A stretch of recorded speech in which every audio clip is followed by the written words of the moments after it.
Bonjour, bienvenue sur PNJ Business, PNJ Fashion. Je suis ravie de vous retrouver. J'espère que vous allez bien.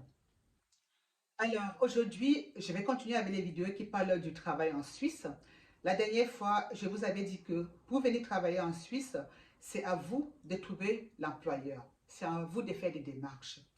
Alors, une fois que vous avez trouvé un employeur ou une entreprise, comment est-ce que ça se passe? Comment constituer votre dossier? C'est de ça que nous allons parler aujourd'hui. Donc, si vous venez d'un État tiers, si vous venez d'un pays qui n'appartient pas à l'Union européenne, cette vidéo vous concerne. Alors, vous savez que des critères d'octroi de visa ou de permis de travail pour les non-européens sont euh, difficiles. Les critères sont vraiment très très prononcés. Donc, lorsque vous avez trouvé un employeur ou une entreprise, il y a certaines choses à faire. Vous devez constituer votre dossier. Il y a des papiers à donner. Vous devez faire vos efforts et puis l'employeur également, votre futur employeur également. Alors, quels sont les papiers que vous devez donner pour faire une demande de permis de travail en Suisse? Alors, en ce qui concerne le candidat, il doit donner deux photos d'identité, la photocopie de sa pièce d'identité, les photocopies de ses diplômes, comme vous le savez, hein, en Suisse comme dans l'Union européenne ou au Canada ou aux États-Unis, actuellement, on recherche plutôt les têtes. On recherche les gens qui ont un niveau universitaire, les gens qui ont fait des hautes écoles, les gens qui sont bardés de diplômes, enfin, des intellos, quoi, les gens vraiment très, très intelligents. C'est ce que on recherche le plus en Occident. Donc, si vous avez, par exemple, déjà travaillé, vous devez joindre aussi à votre demande les certificats de travail. En Suisse, c'est très, très important, les certificats de travail. Et voilà, en ce qui concerne le candidat. Et pour ce qui est de l'employeur, il doit faire une lettre de motivation. C'est très, très important. Il faut dire aux autorités pourquoi est-ce qu'on préfère engager cette personne qui vient d'un État tiers, alors qu'en Suisse, on pourrait trouver le même travailleur. Alors qu'en Union européenne, on peut trouver aussi quelqu'un qui va faire le même travail. C'est pour ça qu'il faut que votre employeur fasse une lettre de motivation. Ensuite, l'entreprise doit également donner une photographie de son entreprise. C'est-à-dire que les autorités veulent savoir combien d'employés il y a, les nationalités qu'il y a dans cette entreprise, le nombre de permis déjà octroyés dans cette entreprise. Ensuite, il faut que l'entreprise prouve qu'elle a fait des recherches en Suisse et elle n'a pas trouvé la perle rare, elle n'a pas trouvé la personne recherchée. Il faut qu'elle prouve également qu'elle a fait des recherches des candidats dans l'Union européenne, notamment à travers les journaux, à travers les chasseurs de tête, à travers les agences de placement et tout ça. Il faut que l'entreprise prouve que les recherches d'un candidat ont été infructueuses en Suisse et dans l'Union européenne. Voilà les critères que l'employeur doit aussi remplir. Une fois que tous ces papiers sont rassemblés, toutes ces données sont rassemblées, l'employeur doit envoyer ce dossier à l'office cantonal. Donc, dans le canton où vous allez travailler, l'employeur doit envoyer ce dossier à l'office de la population où vous allez travailler. Alors, l'office de la population va se pencher sur votre dossier. De manière administrative, elle va vérifier si le dossier est bon. Si le dossier est bon, l'office cantonal va envoyer votre dossier à la commission tripartite en passant par le service de la main-d'œuvre étrangère. Cette commission tripartite est composée des membres de l'État, des syndicalistes, en fait, les gens qui travaillent dans les syndicats, parce que la Suisse c'est aussi un pays qui est bien syndiqué, et également l'autre partie est constituée des patrons, en fait, les employeurs. Le syndicat des patronats, en fait, est aussi dans cette commission tripartite. C'est important que votre dossier passe par cette commission tripartite parce que parfois il y a des abus.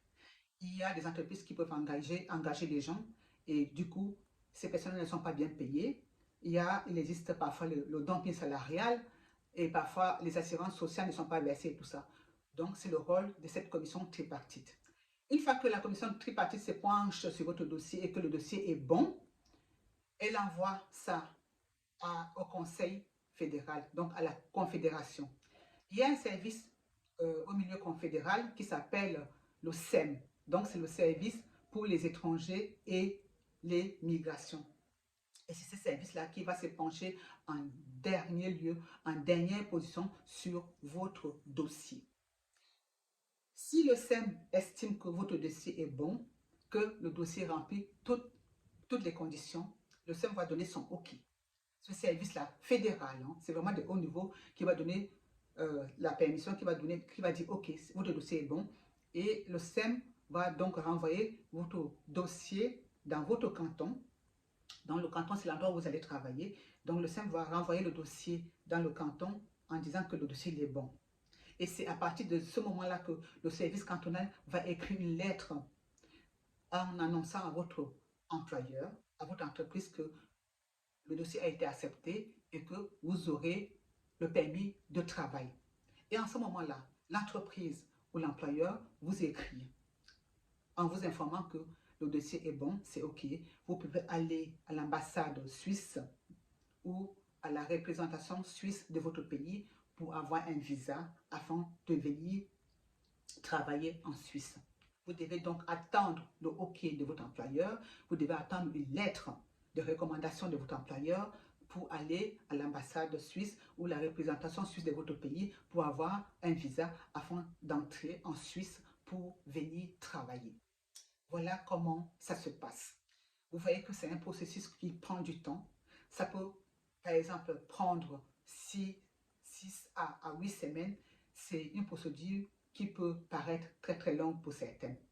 C'est pour ça qu'il faut s'armer de patience et ce n'est pas évident, mais ça peut aboutir à de merveilleuses choses si vous remplissez les critères qu'il faut, si vous avez les diplômes qu'il faut, si vous remplissez toutes les attentes des autorités suisses.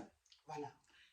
Voilà donc comment ça se passe pour avoir un permis de travail en Suisse. Je vais m'arrêter ici pour cette vidéo. La prochaine fois, nous allons parler des différentes sortes de visas. Je vais vous parler des différentes sortes de visas. Alors, sachez que lorsque vous avez la possibilité de venir travailler en Suisse, ça dépend de votre contrat. Si c'est un CDD ou un CDI,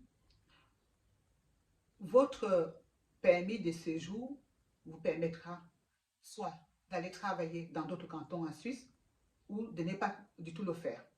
Donc, il y a aussi des restrictions liées au permis de travail que vous allez recevoir.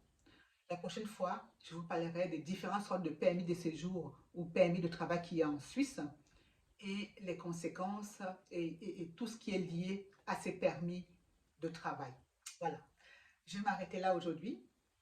N'oubliez pas de vous abonner, d'aimer, de liker et de vous abonner, je le répète, et de partager les vidéos. Ça peut aider beaucoup de gens. Je vais finir en disant aux jeunes Africains qui veulent venir étudier en Suisse que je suis au courant des difficultés qu'il y a. Je sais notamment qu'il y a un critère pour avoir un visa étudiant qui dérange actuellement, c'est trouver un logement en Suisse. C'est pas facile. J'ai pas mal d'informations, j'ai pas mal de demandes, il y a pas mal de jeunes étudiants qui me demandent comment faire pour trouver un logement en Suisse. Je vous avoue que même pour les gens qui habitent en Suisse, trouver un logement en ce moment, c'est très très difficile. Mais en fait, je vous encourage et ne vous découragez pas. Continuez à vous battre et ça va aller. Voilà. Alors, je vais m'arrêter là. Je vous donne rendez-vous très très prochainement et restez connectés. À très bientôt. Bye bye.